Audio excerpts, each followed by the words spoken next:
Hello, I am Marilyn Monroe. Yes, the one you're thinking of. This is Board, Deck and Dice, and today, rather than a straight review, we are doing a versus. We have Walk on Fire from Green Couch Games versus the classic Sushi Go from Gamer. I'm correct about that. So let's take a look at Walk on Fire first. Your Walk on Fire setup will look a little bit like this. You will take your spatula, you won't knock the tripod, of power, you will flip it under and you will make two flips.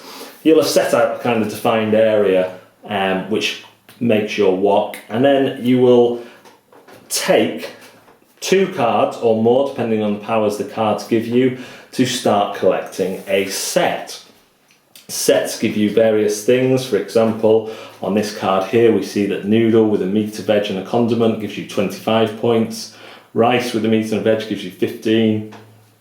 If you see a chicken you must pick them all up. Pork, if you've got the most at the end of the game you get +5. Broccoli, if you've got the most at the end of the game, -10, etc, etc. There's a large variety of cards. There's also a small expansion in the Kickstarter version with sugar snap peas and beef.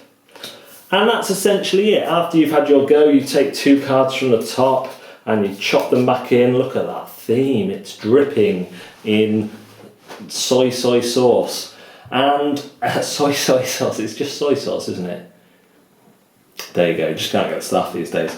And that's essentially it. Every go, someone's taking a different spatula, or whatever it's called, flipping over, taking two more, trying to build the most score efficient set they can. Which is exactly why it reminds me of Sushi Go. Look at that, it's like a magic trick. Let's just leave it like that. Because in Sushi Go, you are trying to collect sets that score various different ways. Maki rolls give points for the most. Sashima, you have to get 3 to score 10. The dumplings, it goes up exponentially as you collect more. Chopsticks give you a special power. Nigiri gets a bonus if you've got a sauce down first. But the way you're selecting these cards is not through throwing them in a wok and seeing what lands upright, but through drafting. So every player will take a number of cards depending on how many players there are. They will choose one, play it face down in front of them. When everyone's done that, they'll flip it over and then they'll pass their cards on to the left or the right depending on the round. Walk on Fire instantly reminded me of Sushi Go because of the mechanism of set collection, trying to get the most score effective set.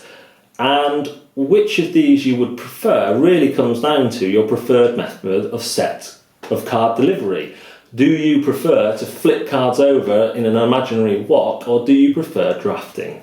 For me, I think Walk on Fire takes the edge for me because it's fun, it's not something you do, it's something people like to do. Yes, it makes it more random and sometimes you don't have a choice about what you take because of the powers, but I have a few drafting games now, my favourite being Treasure Hunter, and that still plays relatively quickly, obviously not as quick as Sushi Go. I would be interested to see how Sushi Go Party, which I haven't got, stacks up against Walk on Fire, giving that more variety. But for me, it's a close one. I like both games. They both give you that set collection feel via drafting or crazy card flipping. But for me, Walk on Fire takes the edge. Neither are intimidating. The rules in both are clear, and they're both a lot of fun. But which you prefer will prefer. Yeah, just leave it at that. Which one you would prefer would depend on your preferred gameplay mechanic. Thank you very much for watching. I've been Marilyn Monroe, yes, that one, and I will see you next time on Board, Deck and Dice.